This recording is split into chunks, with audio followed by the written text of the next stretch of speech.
جب لڑکا یا لڑکی میں زنا ہوتا ہے تو زناکاری کے معاملے میں لڑکی کی غلطی کو مانا ہے قرآن. جب لڑکا کسی لڑکی کے ساتھ زنا کرتا ہے تو قرآن لڑکی کی غلطی زیادہ مانتا ہے. اور اسی لیے قرآن پڑھیے, قرآن نے کیا کہا؟ الزانیۃ والزانی فاجلدوا کل واحدۃ منہما مئۃ جلدہ. زنا کرنے والی لڑکی اور زنا کرنے والے لڑکے, ان دونوں میں سے ہر ایک کو 100 کوڑے مارو. اگر وہ غیر شادی شدہ ہیں تو, کنوارے ہیں تو کتنے کوڑے مارو؟ 100. اور اللہ نے یہاں کیا کہا؟ زنا کرنے والی لڑکی, یعنی پہلے لڑکی کا نام لیا, بعد میں کیا کہا؟ الزانیۃ والزانی, زناکار لڑکی اور زناکار لڑکا. پہلے لڑکی پھر لڑکا, کیونکہ زنا کی شروعات لڑکی کی طرف سے ہوتی ہے. اگر لڑکی کسی لڑکے کو زنا کے لیے دعوت نہ دے تو کوئی لڑکا کسی لڑکی کے ساتھ زبردستی زنا کر ہی نہیں سکتا ہے. زبردستی وہ ہوتی ہے کہ کھینچ کے کھیت میں لے جائے اور اس کے ساتھ منہ کالا کرے, لیکن لڑکا لڑکی دونوں گودا سمن سے بھاگ کر کشن گنج میں پکڑے جائیں تو اس کا مطلب یہ ہے کہ لڑکا لڑکی کو کھینچ کے نہیں لے گیا ہے, بلکہ لڑکا اور لڑکی دونوں راضی تھے. اس لیے کشن گنج, اس لیے اتر دیناج پور, اس لیے کٹیہار, اس لیے دلی یا بمبئی میں پکڑے گئے. لڑکی اتنی دور کوئی کھینچ کر نہیں لے جا سکتا ہے لڑکی کو میرے بھائیوں. اور جب شروعات لڑکا اور لڑکی دونوں کی رضامندی سے ہوئی ہے تو پھر جرمانہ صرف لڑکے پر لگایا جائے اور اس جرمانے کا پیسہ لڑکی یا لڑکی کے ماں باپ کو دے دیا جائے.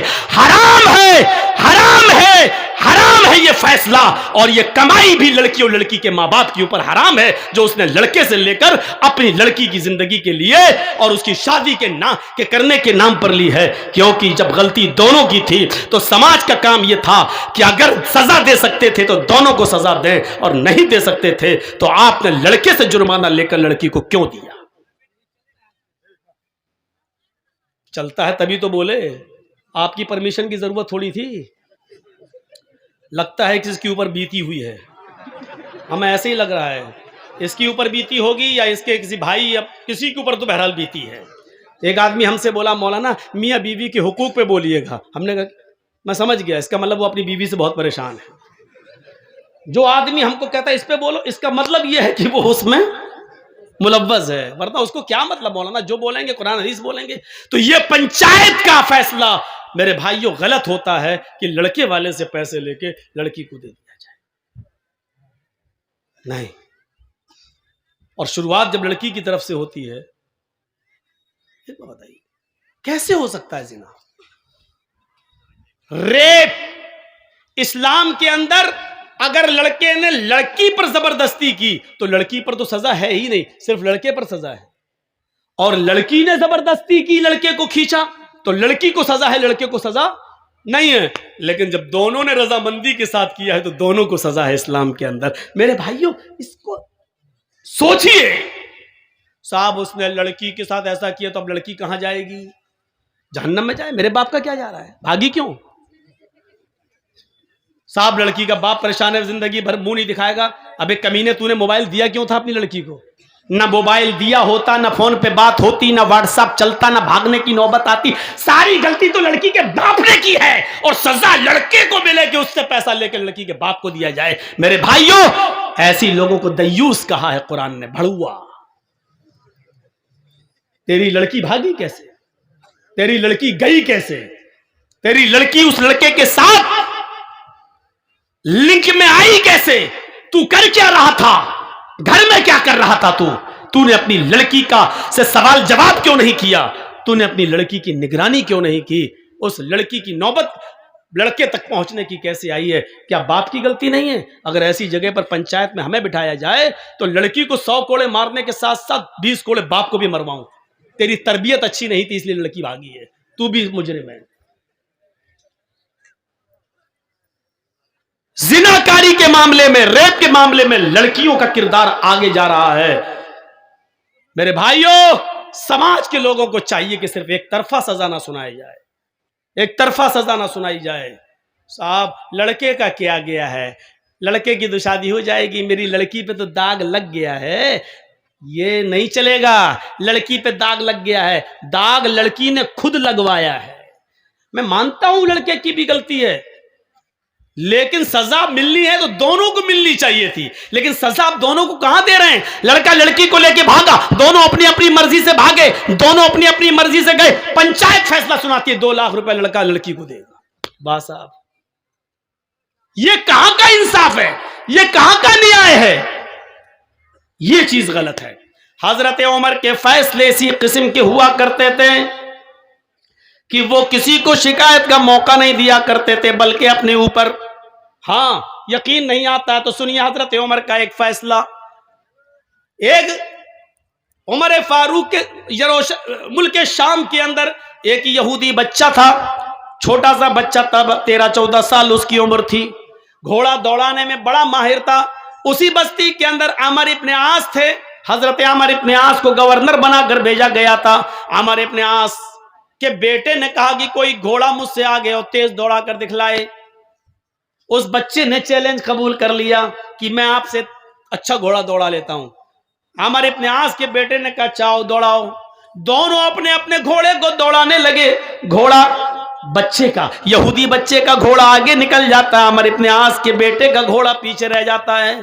اب عامر ابن عاص کے بیٹے کو غصہ آیا، میں گورنر کا بیٹا اور یہ یہودی کا بچہ آگے نکل گیا مجھے پیچھے کر کے۔ جب گھوڑے پہ سے اترتا ہے عامر ابن عاص کا بیٹا تو اس نے اس یہودی بچے کو ایک زوردار تھپڑ مار دیا چہرے پر۔ اس یہودی بچے نے کہا آپ نے مجھے بنا غلطی کے مارا ہے، جب شرط تھی تم نکلو یا میں آگے نکلوں، جب میں آگے نکل گیا تو آپ نے مجھے بغیر غلطی کے کیسے مار دیا ہے؟ میں آپ کی شکایت عامر ابن عاص سے کروں گا، اس ملک شام کے گورنر سے کروں گا بس۔ اور سنو ادھر دیکھو، جب اس نے یہ کہا کہ میں آپ کی شکایت گورنر سے کروں گا یہودی بچے نے، تو عامر ابن عاص کا بیٹا کیا بولا؟ ہاں جا جا جا کر لینا میرے باپ سے شکایت۔ عامر ابن عاص تو میرا باپ ہے، جس گورنر سے تو شکایت کرنے جا رہا ہے نا وہ تو میرا باپ ہے، میرا کوئی کچھ نہیں کر پائے گا، میں اس شہر کے گورنر کا بیٹا ہوں۔ وہ یہودی بچہ چپ ہو گیا۔ جب تم گورنر کے بیٹے ہو تو تمہارا کون کیا کر لے گا؟ لکھیم پور کھیری میں کسانوں کے اوپر وہ لڑکا گاڑی چلا دیتا؟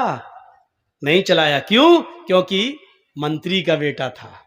جب اس کو اس بات کا تکبر ہے کہ میں منتری کا بیٹا ہوں، میرا کوئی کچھ نہیں کر پائے گا، تبھی تو اس نے گاڑی چڑھائی۔ یہی یہ عامر ابن عاص کا بیٹا خاموش ہو گیا۔ اس نے کہا ٹھیک ہے۔ 1 مہینے کے بعد حضرت عمر ملک شام پہنچے۔ حضرت عمر دیکھتے تھے کس بستی میں کہاں کیا ہو رہا، وہاں کے لوگوں سے پوچھتے تھے کہ تمہارے یہاں سارے انتظام صحیح ہے، گورنر ٹھیک کام کر رہا کہ نہیں کر رہا۔ ہر ایک کی کلاس لی جاتی، جیسے یہاں ممتا دیدی آتی ہیں تو ہر MLA کی کلاس لیتی ہیں، ہاں کیا تم صحیح کر رہے ہو، فلاں کر رہے ہو، تو وہ دورہ کرتی ہیں ہر چھیتر کا۔ ایسے ہی کوئی ڈانٹتی بھی ہے کسی کو، پھٹکارتی بھی ہے کسی کو، تو ایسی حضرت عمر دورہ کرتے تھے، دورہ شہروں کا، اور پوچھتے تھے کہ آپ کو جو گورنر دیا وہ صحیح کام کر رہا ہے کہ نہیں کر رہا ہے۔ جب اس بچے کو پتا چلا آج حضرت عمر آ رہے ہیں تو وہ بھی پہنچ گیا۔ جنتا دربار لگا، لوگوں نے اپنی اپنی شکایتیں کی، کسی کو کوئی شکایت ہی نہیں ملی۔ حضرت عمر نے فرمایا اس کا مطلب عامر ابن عاص تمہارے درمیان بالکل صحیح کام کر رہے ہیں، کسی کو کوئی شکایت نہیں ہے۔ سب نے کہا نہیں ہمیں کوئی شکایت نہیں ہے۔ پیچھے ایک بچہ بیٹھا تھا، ہاتھ جوڑ کے کھڑا ہو گیا، امیر المومنین مجھے شکایت ہے۔ ادھر آؤ بیٹا، ادھر آؤ۔ یہ نہیں کہا کہ سارے لوگوں کو شکایت نہیں، تجھے شکایت ہے۔ ہمارے یہاں یہی تو ہوتا ہے نا، سب خاموش، تو ہی بول رہا ہے، چپ ہٹ۔ بیٹا ادھر آؤ، ادھر آؤ۔ اس کو چوما، اس کو بوسہ دیا۔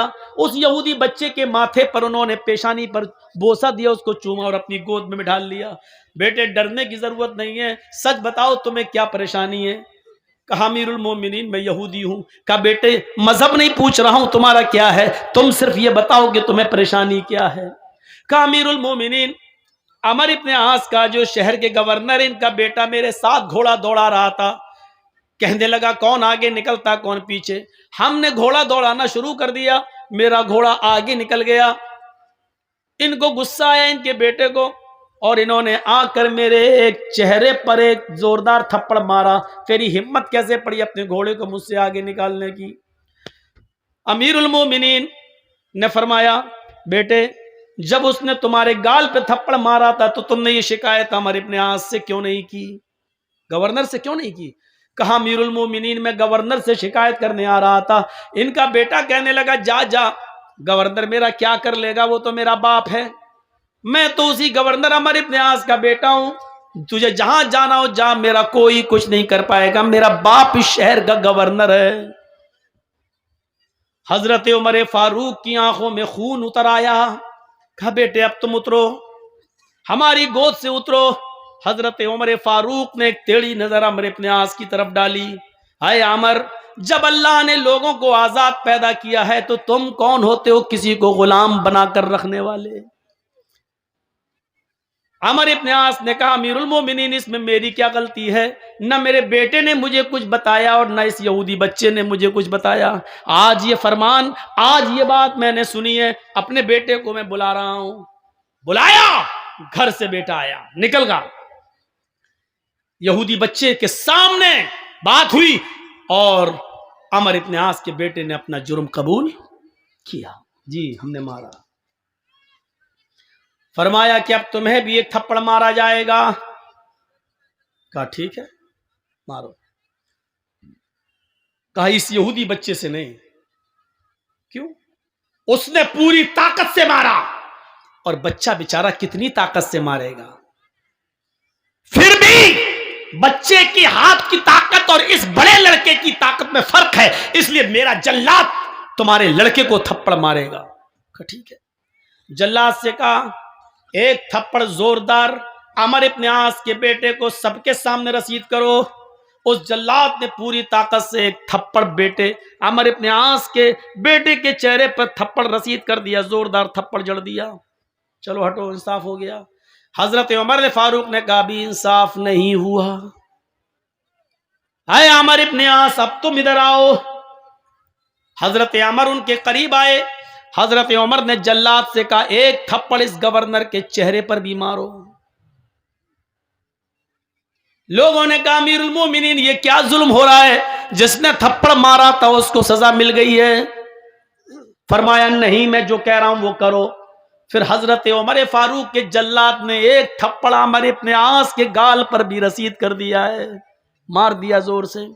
عمر ابن عاص کی آنکھوں میں آنسو آ گئے, کیونکہ بھرے مجمع کے اندر ان کو جلاد نے تھپڑ مارا ہے, ایک انسلٹ سی محسوس کرتے ہیں. لیکن حضرت عمر کے حکم کے آگے کیا کر سکتے تھے. حضرت عمر فاروق سے پوچھنے لگے امیر المومنین ٹھیک ہے آپ کا فیصلہ سر آنکھوں پر, لیکن اتنا بتا دیجئے کہ مجھے کس جرم میں تھپڑ مارا گیا ہے, میرا قصور کیا ہے. آپ اگر یہ غلطی بتا دیں گے تو میں آئندہ اس غلطی کی اصلاح کر لوں گا, پھر میں وہ غلطی بار بار نہیں کروں گا.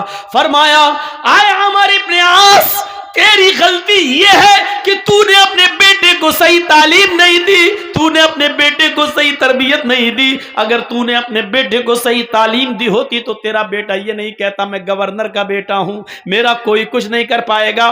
تیرے بیٹے نے جب یہ کہا جا جا جہاں جانا ہو جا, میرا کوئی کچھ نہیں کر پائے گا, میں اس شہر کے گورنر کا بیٹا ہوں. یہ تھپڑ مارنے کی جرات تیرے بیٹے کو اس لیے ہوئی کیونکہ اس کو معلوم تھا کہ میرا باپ گورنر ہے. اب تیرا بیٹا کبھی کسی کو ناجائز تھپڑ نہیں مارے گا, کیونکہ اس کو معلوم ہو گیا کہ گورنر ہو یا عام آدمی, عمر کے ریاست میں اور عمر کی خلافت میں سب برابر ہیں, کوئی اونچا نہیں ہے کوئی نیچا نہیں ہے.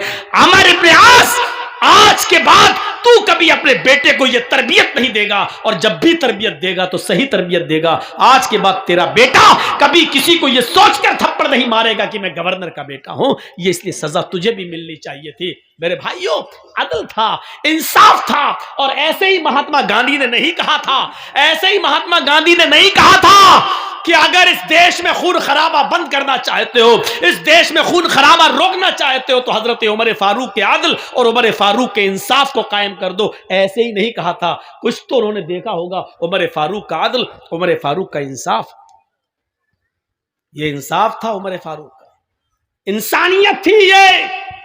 حضرت عمر فاروق کے اندر نہ امیر نہ غریب, خود انہوں نے اپنے بیٹے کو سزا دی.